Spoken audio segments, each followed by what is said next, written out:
கள்ளக்குறிச்சியில் வந்து 68 பேர் இறந்து போனாங்க.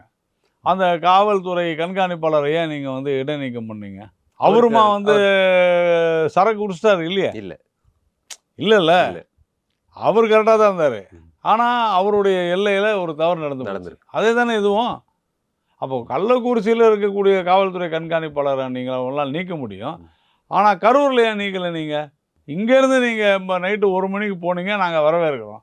ஆனால் பக்கத்தில் இருந்த 800 அனல் மின் நிலையத்துக்கே நீங்கள் ஏன் போகல? பக்கத்தில் இங்கே இருக்கிற ஸ்டான்லி ஹாஸ்பிட்டல் கூட நீங்கள் ஏன் போய் பார்க்கல? ஏன்னா உங்களுக்கு ஓட்டு இல்லை. அந்த அஸ்ஸாம்லேருந்து அந்த 9 பேர் எங்க அரசியல் ஆதாயம் இருக்கோ அதை அவங்க பண்றாங்க அப்படின்னு. அப்போ இது அரசியலாக்கியது யார்? திமுகவும் திமுக தானே. நான் சொல்கிறதுல தவறு இருந்தால் நீங்கள் சொல்லுங்கள். என்ன கேட்கலாம், நீங்கள் போனீங்களா சார் அப்படின்னு. நான் சொன்னேன், ஒரு முதலமைச்சராக நீங்கள் சொன்னீங்க, என்னுடைய முதலமைச்சராக அங்கே நடந்த விஷயத்துக்கு நான் போக வேண்டியது கடமைன்னு சொன்னீங்க. அது சரிதானே, அவருடைய கடமையே தானே. நான் தான் வரவேற்றுட்டு இருந்தேன். இங்கேயும் போல அது சொல்லுங்க. அதுக்கு பதில் நான் தான் அதுக்கு தான் வந்து அமைச்சர். அது இல்லை விஷயம். 10 நிமிஷம் சார் இங்கேருந்து. அதுக்கு ஏன் போகல நீங்கள்? இந்த 9 பேருடைய உயிர், அதுவும் உங்களுடைய நம்முடைய அரசாங்க கட்டிடத்துக்குள்ளே நடக்குது அந்த விபத்து.